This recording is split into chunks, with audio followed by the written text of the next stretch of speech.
से मेरी चेतावनी, अगर वे सुधरे नहीं तो राम नाम सत्य है की यात्रा अब निकलने वाली है।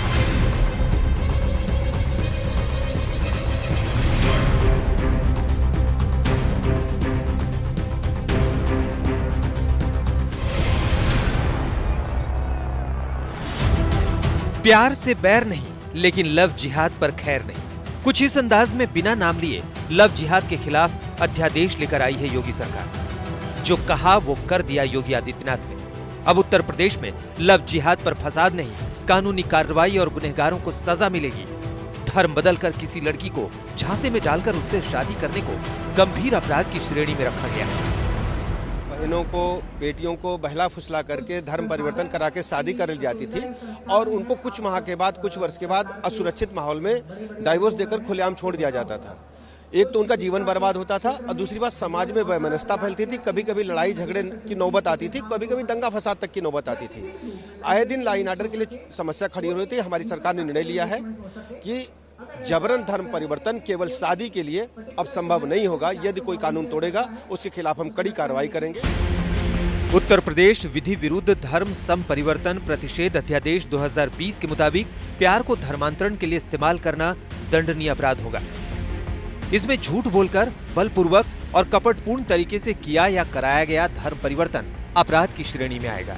स्वेच्छा से धर्म परिवर्तन करने के लिए जिला मजिस्ट्रेट के सामने घोषणा करना होगा कि बिना किसी लालच और बहकावे में आए वो व्यक्ति धर्म परिवर्तन कर रहा है। अध्यादेश में ये भी प्रावधान है कि घोषणा के 2 महीने बाद ही धर्म परिवर्तन हो सकेगा।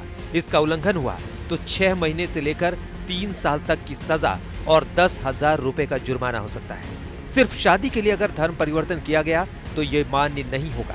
इस कानून का उल्लंघन करने पर 1 साल से 5 साल की सजा और 15,000 रुपए जुर्माना हो सकता है।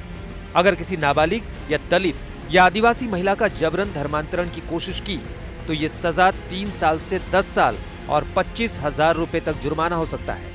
वहीं सामूहिक धर्मांतरण पर भी 3 साल से 10 साल तक की सजा हो सकती है और जुर्माने की राशि 50,000 तक हो सकती है।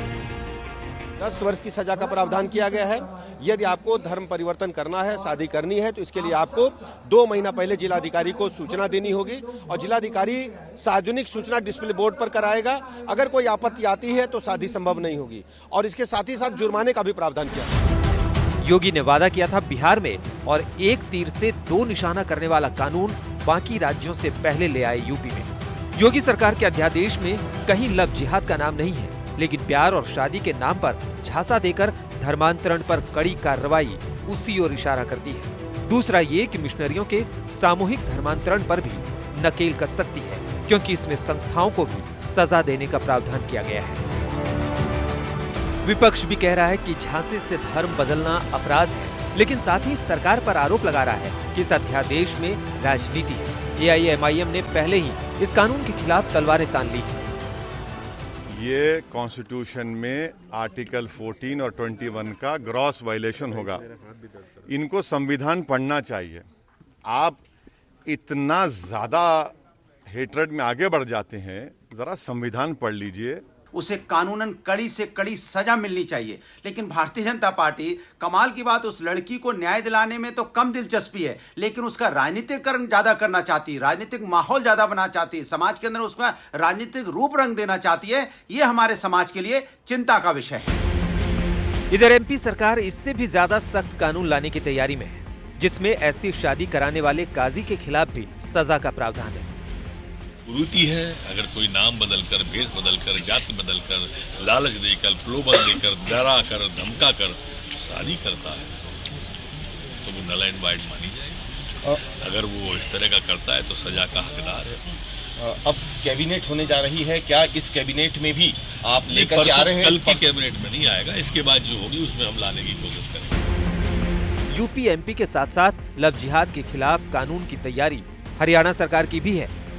उत्तर प्रदेश की सरकार ने लव जिहाद पर रोक लगाने के लिए ऑर्डिनेंस जारी किया है। योगी आदित्यनाथ जिंदाबाद। हम भी हरियाणा में सख्त कानून बनाने पर प्रक्रिया हमने जारी कर रखी है। शीघ्र ही हरियाणा में भी ये कानून बनाया जाएगा। ये बीजेपी सरकारों के मुताबिक धर्म परिवर्तन पर पहरा है। और विपक्ष का विरोध है कि ये पहरा प्यार पर है, लोगों की निजी जिंदगी पर है।